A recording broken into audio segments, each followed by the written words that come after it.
Om Shri Gurubhyo Namaha. Harihi Om.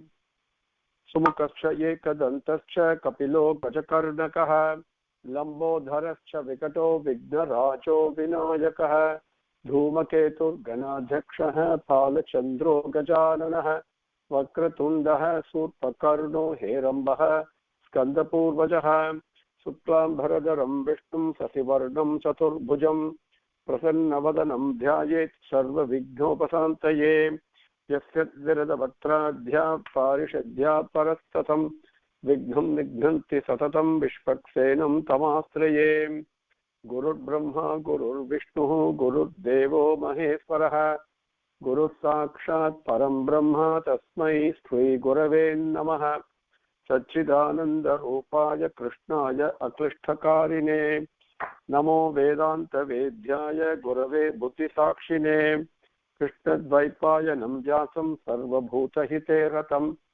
Vedabjabhaskaram Bande Samadhi Nilayam Munim Janmadhyasya Yataha Anbayat Itaratascha Arteshu Abhignakasvarat Tene Brahma Huda Yaha Adikavaye Mukhyanti Yat Surayaha Tejovari Mudam Yata Vidimayaha Yatratri Sargo Mrusham Dhamna Sena Sada Nirasta Kuhakam Satyam Param Dhimahi Dharmaha Projita Kaitavaha Atra Paramo Nirmat Saranam Satam Vedyam Vastavam Atra Vastu Sivadam Tapatrayon Moolanam Srimad Bhagavate Mahamuni Krute Kimva Parehi Isvaraha Sadhyaha Hrudi Avarudyate Atra Krutivihi Sushrushubihi Takshanat Nigama Kalpataroho Kalitam Phalam Sukha Mukhat Amrita Drava Samyutam Sivata Bhagavatam Rasamalayam Muhuraho Rasikaha Bhuvi Bhavukaha Narayanam Namaskritya Naranchaiva Narottamam Devim Saraswatim Vyasam Tato Jayam Udiraye. Now, with Swami's grace, we are going through Adhyayam 20 in Skandham 3. We came up to Slokam number 22 yesterday.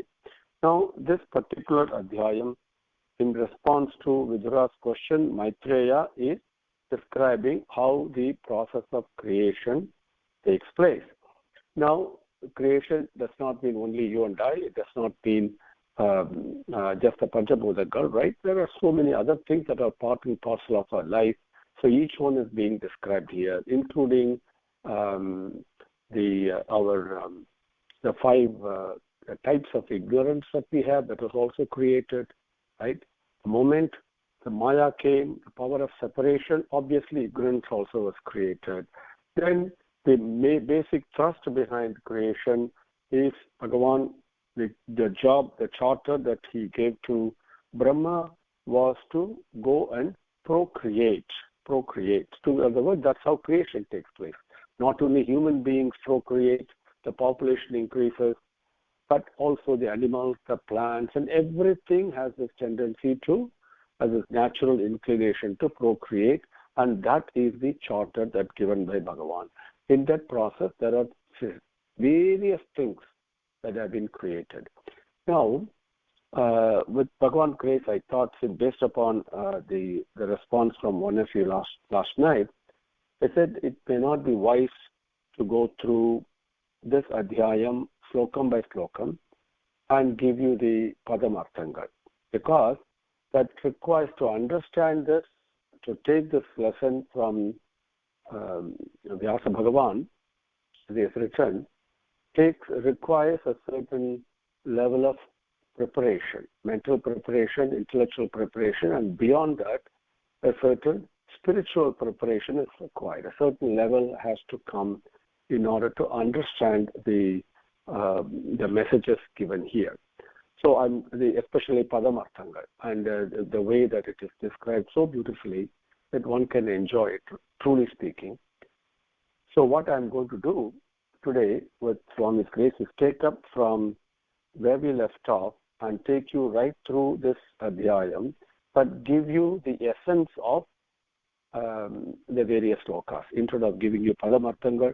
And after completing that, then with Swami's grace, tomorrow we can go into Kardama Prajapati, and we're all from Prajapati, and then how the various things take place from him.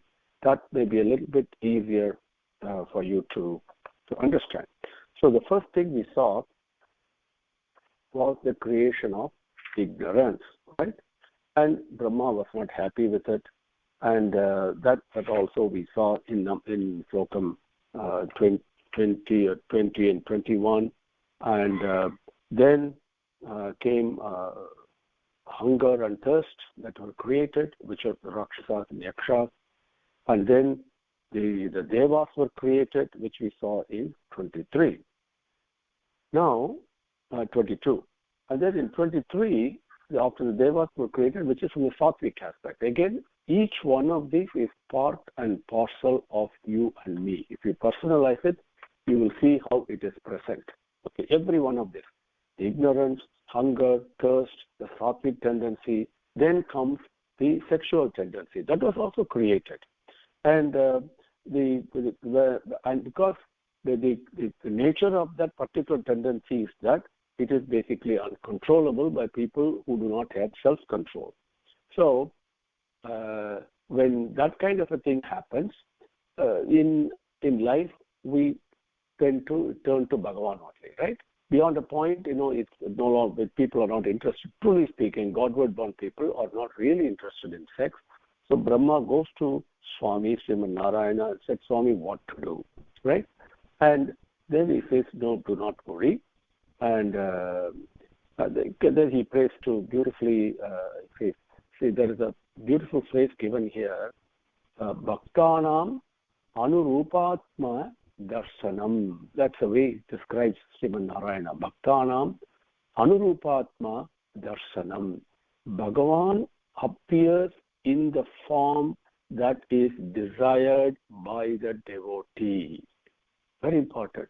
For Hanuman, it is always Ramachandra, right?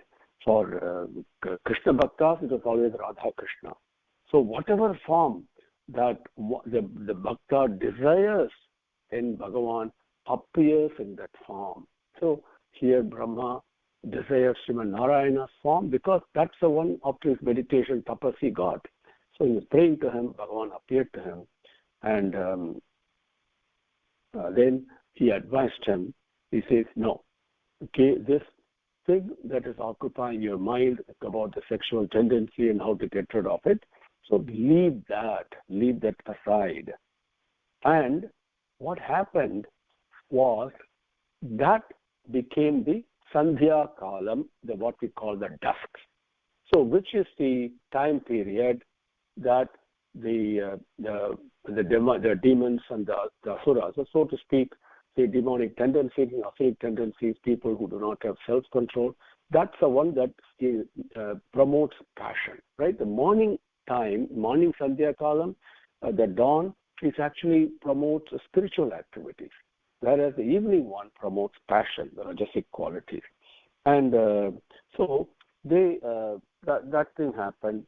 Then they pictured Sandhya Devi. The interesting thing is, the Sandhya Devi, they pictured her as a phenomenally attractive thing, and then they praise her and all those things that described here. Then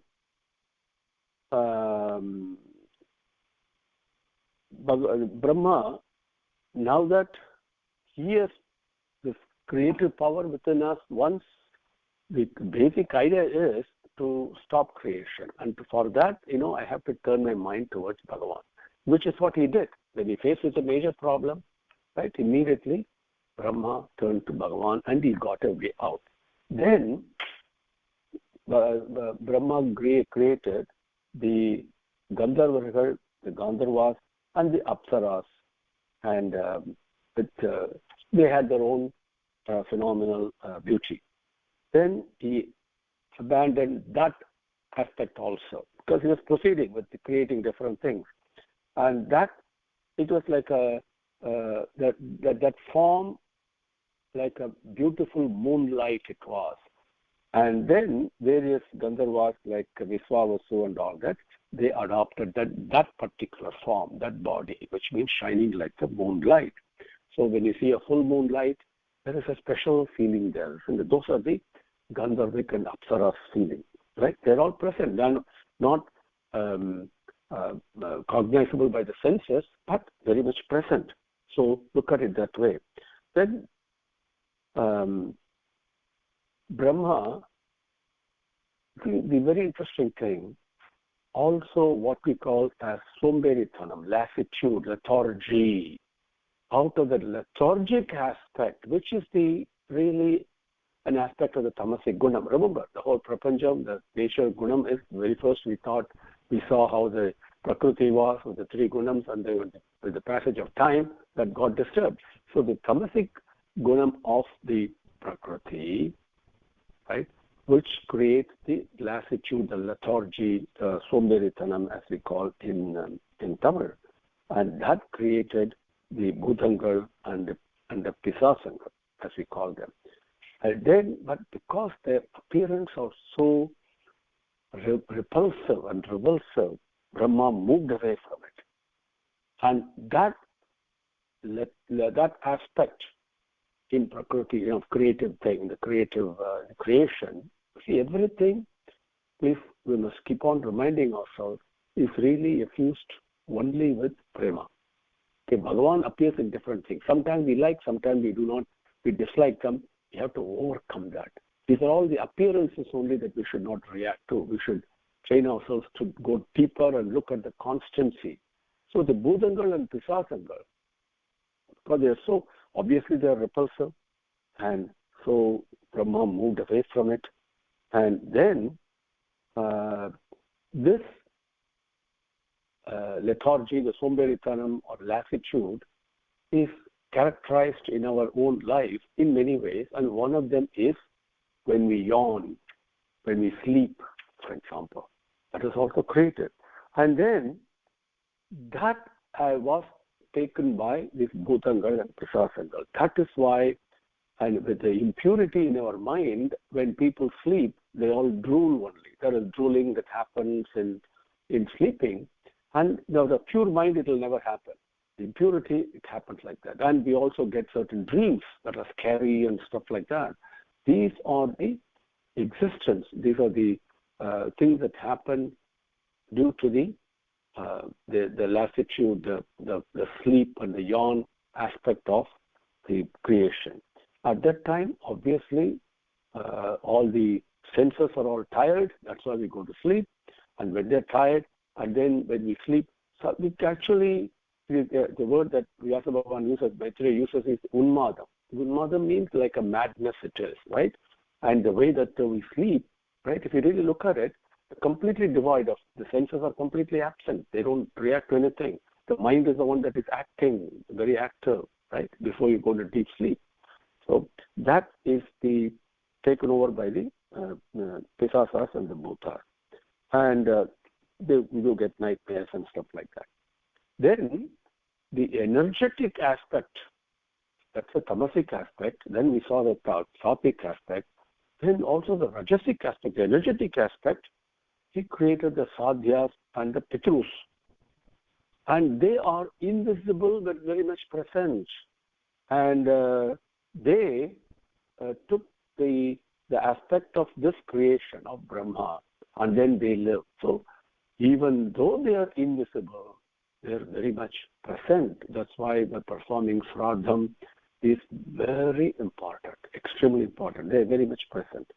And various rituals that we perform to propitiate and to satisfy the Sadhyas and the Pitrus. Then Brahma created the Siddhargal and the Vidyadhara. Then the Siddhas and Vidyadharas are also invisible, but they are very much present. And that then he created the Kinnaras and Kim Purushas out of his own shadow, out of his own reflection. And then these Kinnaras and Apsaras, they took that form and they sing Brahma's glory early in the morning. So when you get up Brahma Muhurtam time, even though they are invisible, there is something very special about that Brahma Muhurtam time. What is it that affects us?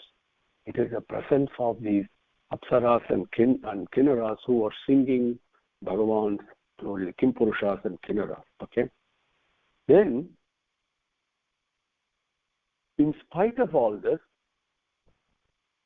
the creation was not progressing. The charter, the command given by Bhagavan to Brahma was not progressing properly. So Brahma felt worried. He felt anxious. What is it? I'm not doing right. So that's something you and I go through, right? We all want to do the right thing. All of us want to do the right thing and be peaceful only. But what to do, how to do it? The confusion, worry and all comes. Especially when we get into a Dharma Sankatam, the situation where we really don't know what to do, right? We have to turn to Bhagavan only. So here, Brahma, in his anxiety, he lay down and threw out his hands and legs. From that action came snakes and serpents, poisonous snakes and serpents. They were created. So after all this, that happens to us. Anytime we become angry, subsequently, yes, there may be guilt and cooling down period and all that, but the peace descends after that. None of us live in anger 24 hours a day because it cannot sustain it, right? It's a demonic quality. It comes up, rises up, and then it goes down. And some of us nourish some anger against some particular person in our mind. That is like a cancer. It's only eating us. That's something we have to be extremely vigilant about. So here he became peaceful and satisfied. And then from his mind, which is the imaginative power, came Manus. Now Manus are the ones capable of populating the world. These populating the world means you got gross formation, right? So far we are talking about invisible and perceptible and all that. But now comes the Manus were created. And then Brahma gave his own man-like body, gross form to Manus. Then all the other prior creatures that we talked about, right? All of them, they all congratulated, worship Brahma. Oh, what a beautiful that you created Manu in the form of a man. They said, oh, creator of the world, you've done very well creating the body of man. Now, this body, why is it so special? In this body, it is capable of collecting all material for sacrifices. The body, this is why the elders tell us, the only reason that we have that sariram is paropakaram idam sariram, paropakaram idam sariram, paropakaram idam sariram, para upakaram, this sariram, this body. Right? Having a gross form like this is the greatest blessing because it is the only form that is capable of collecting all the materials deliberately, consciously, and then doing sacrifice. All the other gross forms, they do sacrifices on a natural way. They don't have to collect things and all that. Tree gives out oxygen to us. That is nature. But for us, we have to choose, right? There's a deliberation involved. And that is why it is such a great thing. And then they said, we will all reside and enjoy the various parts of the sacrifices that are due to us. Every sacrifice, before you have your meal, okay, that you may already know, but it is so essential. In Bhagavad Gita, 3rd Adhyayam, it says very clearly, one who eats his meal without partaking it, without sharing it with others, is a thief. He commits the greatest sin. That is why our elders, before they eat, they always used to take some rice, cooked rice, and give it to crow. In South India, we used to give it to crow. Here, you can do the same thing. Before you sit down and put some food in your mouth, especially white rice, you have to take a little bit, go to the backyard, and leave it there. Some bird will come and take it. This is so important, the sacrificing, and that, when I do that, these Kinnaras and Apsaras and Kimpurushas and Sadhyas and Pitrus and everybody, all the things that have been created before I got created as man, they all will be pleased. That is what they told Brahma. They are very happy you created this form of man. Then, after this, Brahma then got into extreme self-control. No tamas, no tamasic tendency, no sattvic tendency, no rajasic tendency, okay? But controlled everything and got into tapasic, jit-samata penance, spirituality. Now out of that, tapas came spirituality, yoga, samadhi, all the other things pertaining to spiritual life, they all came out of the tapas that Brahma did after creating man. If you go to Badri, the same lesson, Nara Narayana are still doing tapas there, even today, this moment. Why? Not because they need to do tapas, no, to teach us, to teach you and me the self-control and sacrifice. Self-control and sacrifice. So that is what Brahma did. Out of that were born the rishis. Now, for each one of them, Brahma gave parts of his own body, which means the creative power. Each one of them got samadhi, yoga, nobility, tapas, worship, detachment. This is what the rishis are made of. So, you and I can become a rishi. It is not exclusive property of somebody.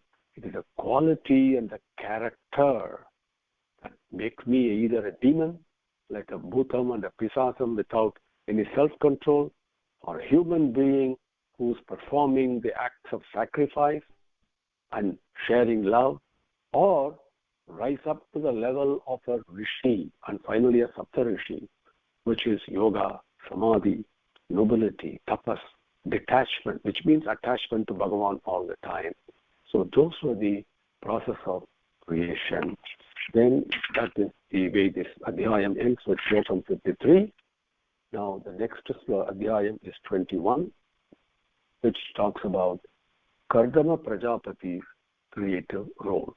That with Swami's grace we will take up tomorrow. Om Shri Gurubhyo Namaha Harihi Om Samastalokaha Sukhino Bhavantu Samastalokaha Sukhino Bhavantu Samastalokaha Sukhino Bhavantu Om Sante Sante Santi Harihi Om.